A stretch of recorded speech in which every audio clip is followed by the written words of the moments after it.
محمد منصور special correspondent 24 news. General صاحب، فوج کے اندر جو احتساب کا نظام ہے اسی سے متعلق میرا سوال ہے۔ کچھ دنوں پہلے اسی حوالے سے ایک خبر جاری ہوئی ISPR سے آئی، ہمیں پتہ چلا کہ فوج کے ایک سابق افسر کا کورٹ مارشل ہوا ہے۔ جو فوجی اہلکار ہیں انہیں بغاوت پر اکسانے کے حوالے سے اسے جو سزا دی گئی ہے 14 سال بامشقت قید کی، اور ساتھ اس کا رینک بھی ضبط ہوا ہے۔ تو یہ بہت سخت ایک لیول ہے سزا کا، کورٹ مارشل ہونا۔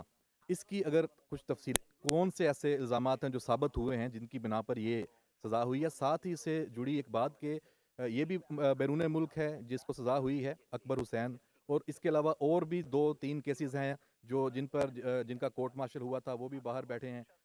عادل راجہ ہے، حیدر مہدی ہے اور دیگر۔ اور آپ نے پچھلی جو پریس کانفرنس ہے اس میں ڈیجیٹل دہشت گردی کی بھی بات کی تھی، اور ان سب پہ اس سے جڑے الزامات بھی ہیں کہ وہاں بیٹھ کے وہ اس میں بھی ملوث ہیں۔ تو سر، میرا دوسرا سوال اس میں یہ ہے کہ ان سزاؤں پہ عمل درآمد کیسے ہوگا؟ یہ لوگ تو کورٹ مارشل کے بعد بھی مزے کر رہے ہیں۔ دیکھیں، پہلی بات تو یہ ہے کہ ڈیجیٹل دہشت گردی جو ہے، اس کی جو خلاف جو پہلا لائن آف ڈیفنس ہے نا، دی فرسٹ تھنگ جس نے اس ڈیجیٹل دہشت گردی کو قابو کرنا ہے، اس کا تدارک کرنا ہے، وہ ہے قانون۔ ٹھیک ہے۔ انفارچونیٹلی آپ کے سامنے ہے کہ جو جھوٹ ہے، پروپیگنڈا ہے، میڈیا میں بھی کسی حد تک، لیکن بہت حد تک سوشل میڈیا میں یہ بہت زیادہ کیا جاتا ہے۔ فیک نیوز ڈالی جاتی ہیں، غلط تصویریں ڈالی جاتی ہیں، ڈاکٹرڈ امیجز ڈالے جاتے ہیں، عوام کے ذہن میں کنفیوژن ڈالی جاتی ہے، سب کے سامنے ہو رہا ہے، غلط بات چیت کی جاتی ہے، کھل کے غلط بات چیت کرتے ہیں، جھوٹ بولتے ہیں۔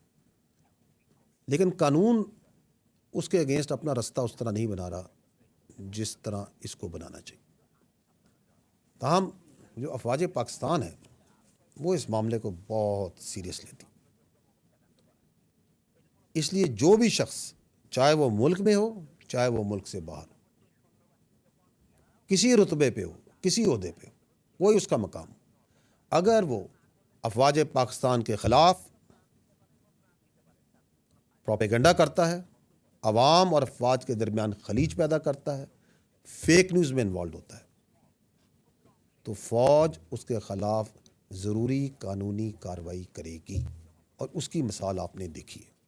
اور جو آپ بات کر رہے ہیں اس کا پورا ایک مکمل ڈیو پروسیس ہے، وہ ایک طریقہ ہے، اور اس پروسیس کے مطابق وہ پورا عمل مکمل کیا جاتا ہے۔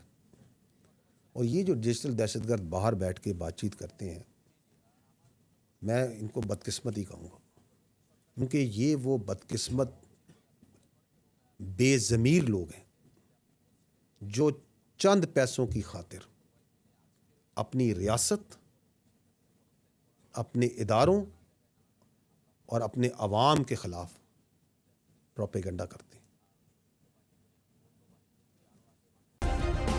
سبسکرائب کریں اور بیل دبائیں تاکہ کوئی خبر رہ نہ جائے۔